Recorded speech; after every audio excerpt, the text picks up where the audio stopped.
dedicated to Eastern and Southern Kentucky. This is WYMT Mountain News This Morning.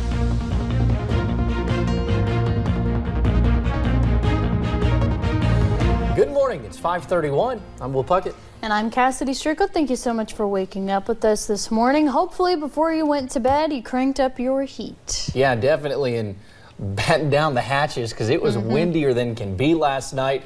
It still is a little bit windy this morning. Let's head on over to Brandon to get a check-in at what that wind is bringing in. And a little birdie tells me it's some cold temps. William, it's cold outside, so make sure that you bundle up this morning before you head out. But we're going to see a fairly nice day, at least condition-wise. Temperature-wise, not so much. Let's take a look at the camera network this morning. Buffalo Mountain, all quiet here in Perry County. No fog issues this morning, so that's some good news. Outside the WYMT studios, looking pretty nice here on the ground as well. We take a look at live pinpoint Doppler radar, clean sweeps across the board. Not expecting to see any moisture for a couple of days. High pressure dominating. Could see a snowflake or two today. Flurries for the most part, and mainly in those eastern counties, but still not expecting much on that as well. Temperatures in the 30s pretty much area-wide with the exception of Prestonsburg and Ashland. 34 in Wise, 38 Jackson, Hazard, Pikeville, and London, and 39 out toward Middlesboro and Jacksboro. When you factor in the wind chill, though, feels like the mid to upper 20s in a lot of locations and low 30s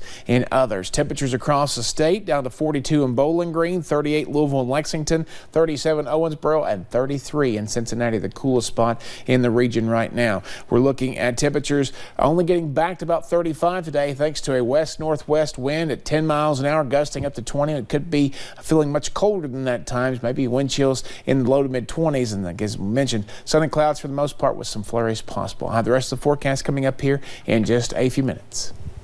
We'll be sure to check back in with you. Thank you, Brandon.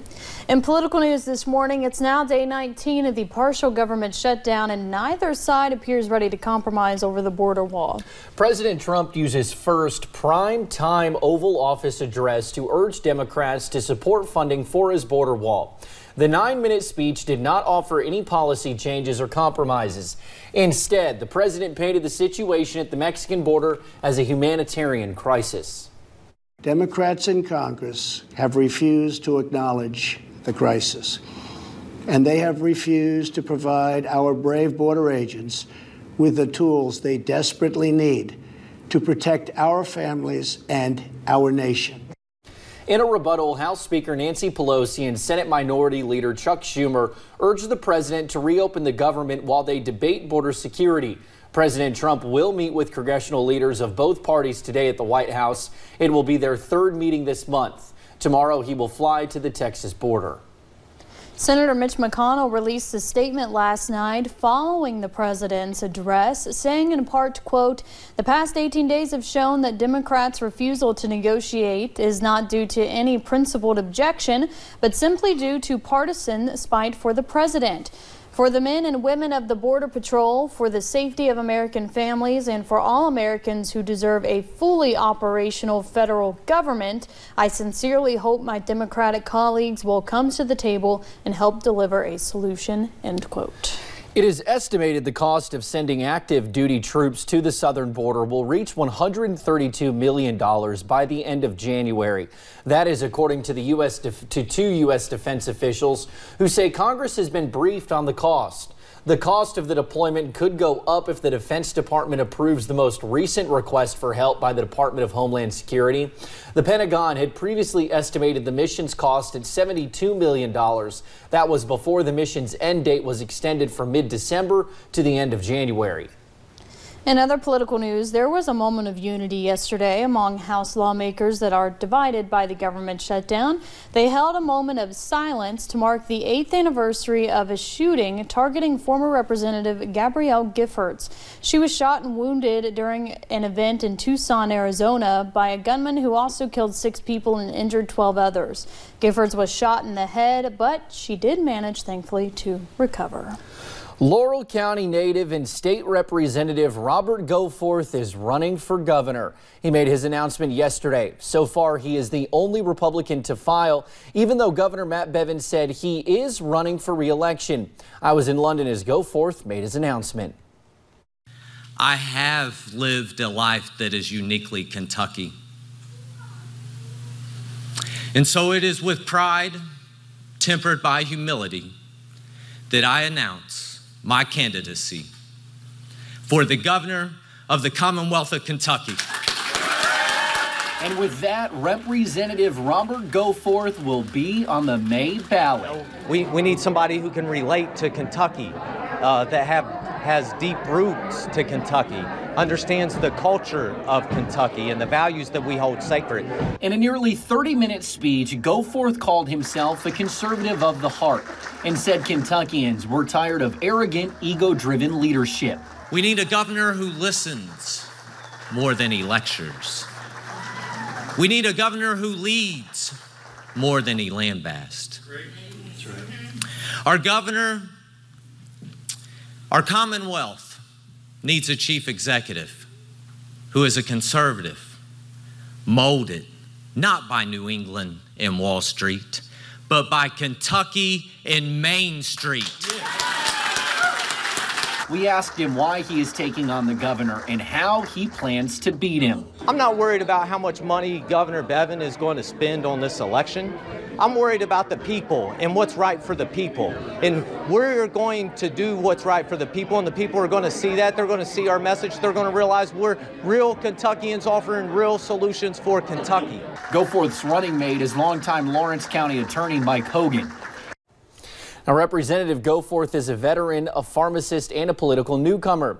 Early last year, he won a special election to fill Marie Rader's seat. He won re-election in November. Goforth represents the 89th district, which includes Jackson and parts of Laurel and Madison counties. Goforth has 4 children, including 4-year-old triplets.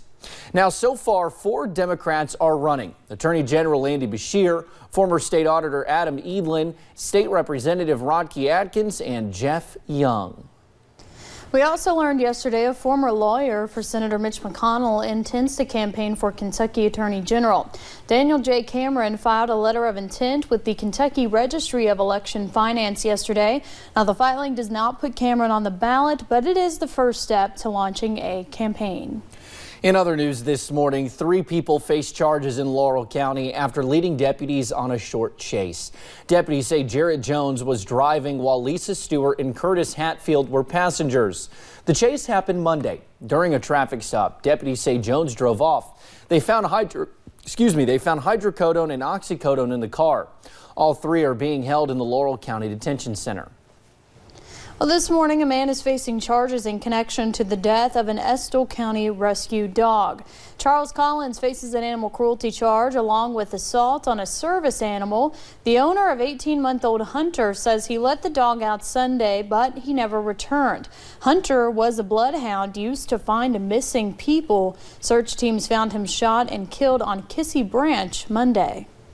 Still mind-blowing to me. I can't believe that anybody would hurt this dog. He didn't have a mean bone in his body. He was the most gentlest dog I've ever seen. Collins is being held in the Three Forks Regional Detention Center. He is expected to be arraigned today. Up to 100 jobs are coming to Eastern Kentucky. Southeastern Kentucky Rehabilitation Industries announced they are adding a new facility. The plant is expected to open at the end of February in Bell County. SECRE will host a job fair at the Middlesboro City Hall County Chambers to help fill those positions. That will take place next Tuesday from 10 in the morning until 1 that afternoon. SECRE primarily makes clothing and gear for the United States military. And next Friday, WYMT and Pittsburgh Marine will host a fishing expo at the Corbin Arena. It will feature bait and rod manufacturers, bait stores from across eastern and southern Kentucky, seminars, and high school fishing teams. It's described as a show for fishing enthusiasts. Organizers hope you will make plans to bring the family to the Corbin Arena. Fishing is something that the entire family can do. It's non-gender. So it's something that families can do, that they can build memories from. I mean, I have memories from fishing with my dad and wading the Rockcastle River and wading the creeks and trapping minnows and baskets and so on, to lake fishing and so on. So this is something that the entire family can do. The cost is $5 per person. Kids under 12 get in for free. It's open Friday the 18th from 4 to 9 in the evening, Saturday the 19th from 9 to 9, and Sunday the 20th from noon to 5.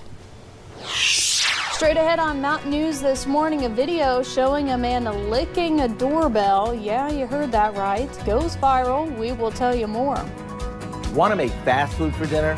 I've got just the dish to help you out.